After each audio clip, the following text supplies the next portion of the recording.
우리나라도 왕의 자리에 앉기 위해 서로가 서로를 배신하고 죽이는 역사적 사건들이 있었습니다. 그 대표적인 예가 이방원의 난입니다. 이때도 태조가 병으로 눕게 되면서 발생하게 된 참으로 불행한 일이었습니다. 이스라엘의 가장 위대한 왕 다윗의 노년도 같은 역사를 맞이하고 있습니다. 잘 아시는 것처럼 다윗의 첫째 아들 암논은 압살롬에 의해 죽임을 당했고, 셋째 아들이었던 압살롬은 아버지 다윗을 대적하다가 죽음으로 그 끝을 맞습니다.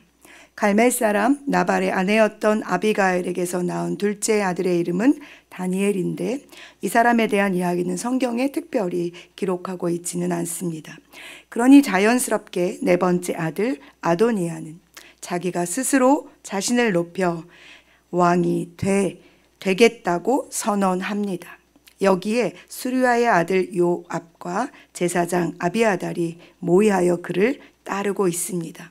다윗 왕이 나이가 많아 늙어 그 힘이 없을 때 말입니다.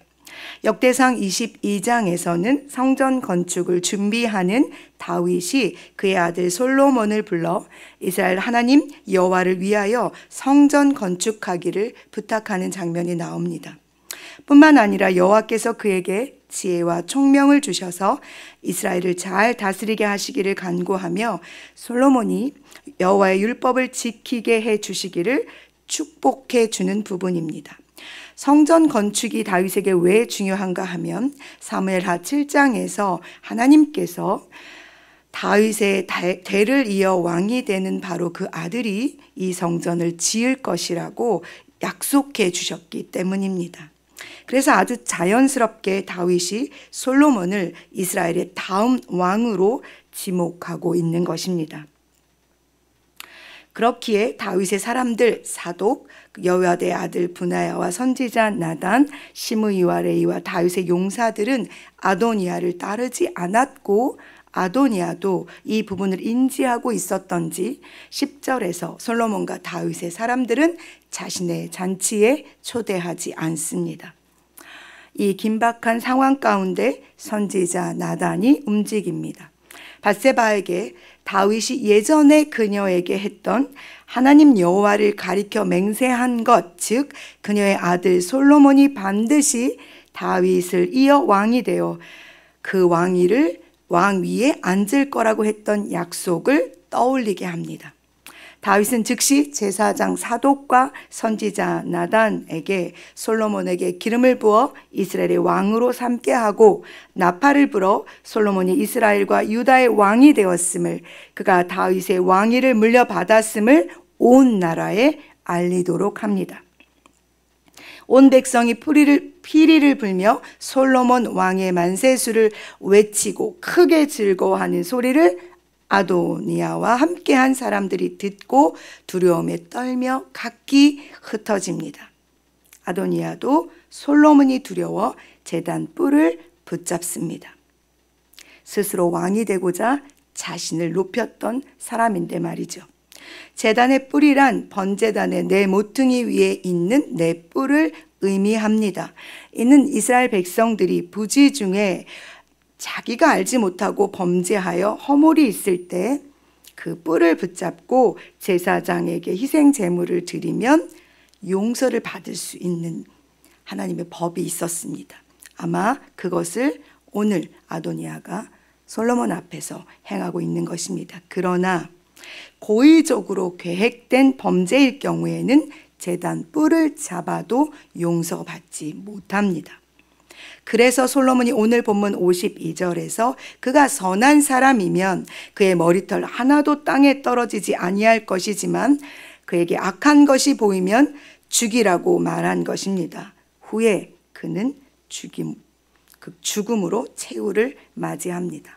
이렇게 다윗의 네 번째 아들 아도니아의 난이 막을 내립니다.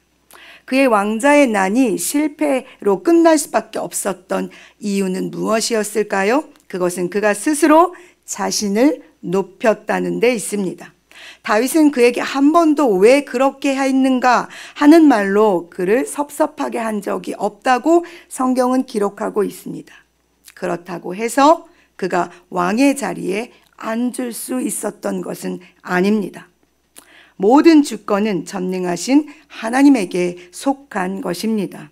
사무엘상 2장 6절에서 7절에 여호와는 죽이기도 하시고 살리기도 하시며 음부에 내리기도 하시고 올리기도 하시도다. 여호와는 가난하게도 하시고 부하게도 하시며 낮추기도 하시고 높이기도 하신다는 사실을 그는 알지 못했습니다. 그것이 바로 아도니아의 죄입니다.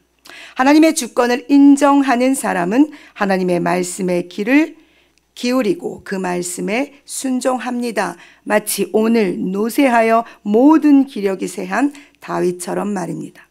다윗은 하나님과의 약속을 기억해내고 이 어지러움 속에서 질서를 바로잡습니다.